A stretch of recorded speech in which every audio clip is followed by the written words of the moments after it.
Yeah, hello student. Welcome back.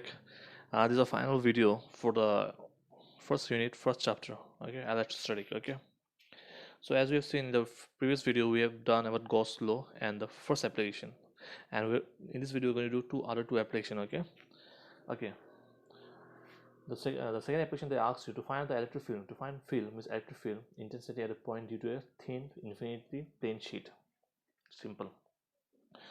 This one sheet is given. Okay, plane sheet. Clear. Charge is there. Through the sheet one surface pass through, that's called Gaussian surface. That surface one, this is closed surface, this is called Gaussian surface. Clear? One cylindrical surface. Clear? So clear. So this is one sheet. Through that one cylinder we pass. That's this surface called Gaussian surface. Now can you see? Charge is the center. So electric field go this side also, right? The electric field go this side also, this side also. This is very simple. So as you know that what is the flux here? Direct in short we'll do. What will be the flux here? You know the flux formula, right?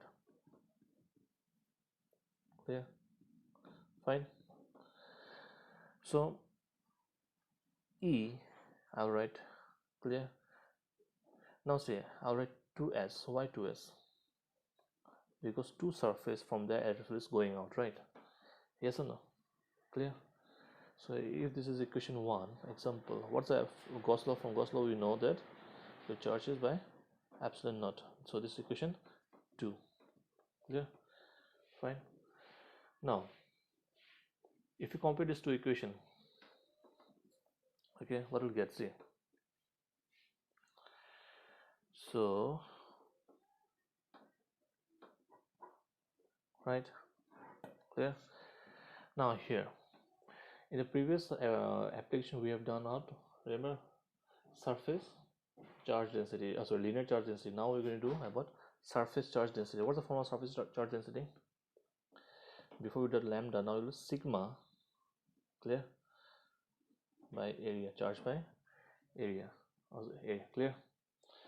Before we use lambda for linear, lambda for linear, now sigma for surface. Clear? So cross multiply, what will get? Now it's simple. In place of q, what will write? Fine. Clear? So it's equal to, clear? So this is your second application. This is how I find the electric field. Simple, right? Okay. So this is how we can find out. The next third application is about spherical shell. About what? Spherical shell. You have three cases, 3 points you have to find out. Say, to find the electric field due to uniformly charged thin spherical shell at a point. So one by one we're going to do. First we will do outside the shell and on the surface and inside. So this figure is for number 1, outside the shell. Okay. Now obviously, see, first we'll draw to understand this one first. Let me explain. Suppose they said outside the shell, right? So we'll take one small sphere. In that the charge will be outside here, right? Now student, always remember one thing, as I told you, to apply Gauss law in this surface need to be closed. So I will close with one Gaussian surface here. Clear? Fine, like that. Clear? So center like electric field, right? Clear? Now this distance from here to, we'll say capital letter R. This distance from here to here we'll say small letter r. Clear? Fine. Now which is greater here in this case? Small letter r or capital letter R? Your small letter r. So in this outside, so it will be like, we can write like that. Clear? That small letter radius is greater than the capital letter radius. Clear? So we have to find out the electric field in this point, at point P, because the electric field is passing from this side or not. So as I said, electric field go this side also, this side also, this side also. Before also I told you, right? It can go any side, right? So but after that only we'll find total, right? First we have to find out this particular area, flux. Clear? Fine. See, I hope you understand the figure now.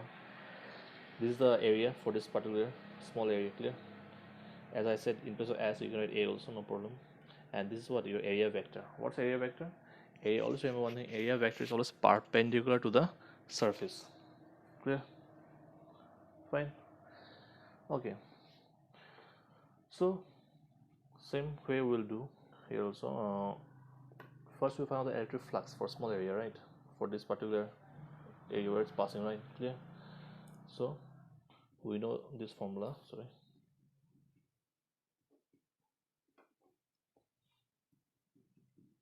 Right? Fine. Oh, see why directly I wrote, because I didn't know the cos theta value, because theta will be zero, because in the previous application we've seen, right, that area vector and electric field are in the same direction, so theta value will be 0. Clear? So after that we'll do the total electric flux. We'll find out total electric flux, right? Total electric flux, we'll find out closed surface integration, right? Clear? Fine. Is it clear? Okay, good. So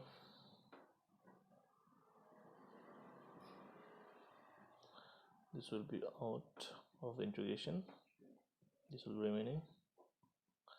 Now surface area of sphere, what's the formula? Surface area of sphere, because this is sphere, right? So the formula is what? 4 pi r square. Students are making a lot of mistake here. Sometimes they wrote this capital letter R. No, it should be small letter, because this is the sphere, right? We're using this one, right? Gaussian surface, isn't it? So small letter R. Don't write capital letter R, because if you write capital letter R, it's again wrong. Clear? Okay, from Gauss law, so this equation 1. From Gauss law, what you got? Right? So if you compare these two equations, what will you get?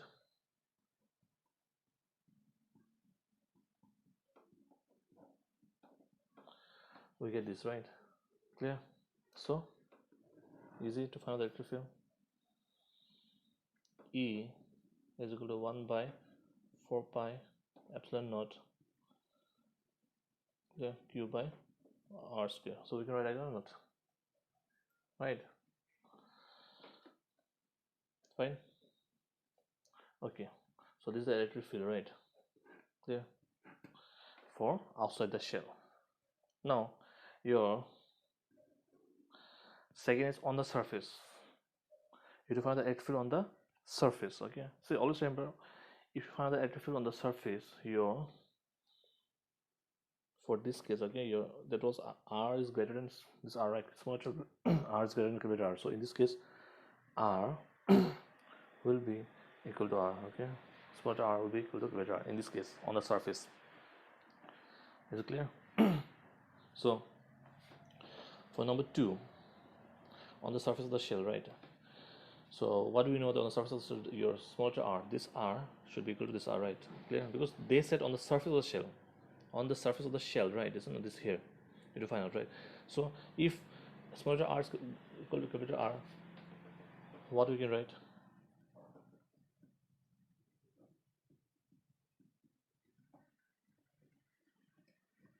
R, we can write capital R, right? So this equation is for second case. Clear? It's easy, right? Now the third case, inside the shell, the electric field you have to find out the inside the shell. Clear? Now for this,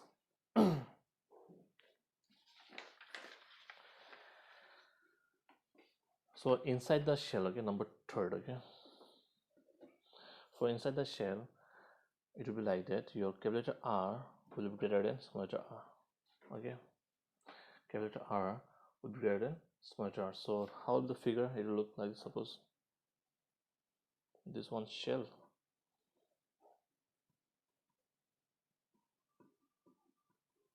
clear? So I'm making one small this round shape, clear? Now this O, this will be your capital R now, clear? And this will be your, this distance will be small r, because see inside the shell they ask you the inside the You have to find the electric field inside the shell, right? Here, right? Now, you know, just figures. Just I'm drawing the figure for understanding. Okay. Now, remember one thing. Tell me. Just think it. Okay.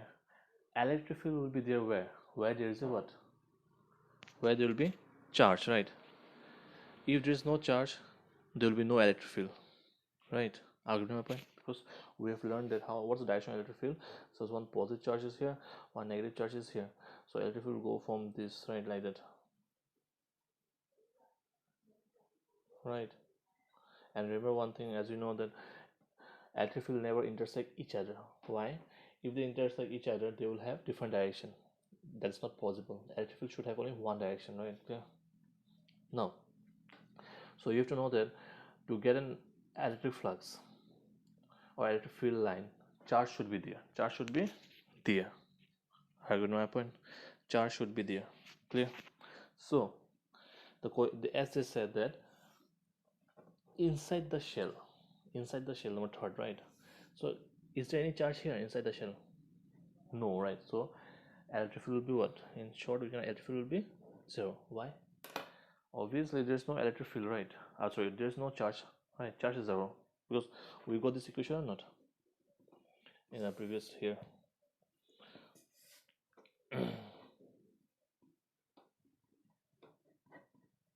Yeah. In this case, charge is how much? Zero, right? Why charge? Because there's no charge in the center, in the inside, right? Clear? There's no charge. Clear? So if Q is zero, obviously what will you get?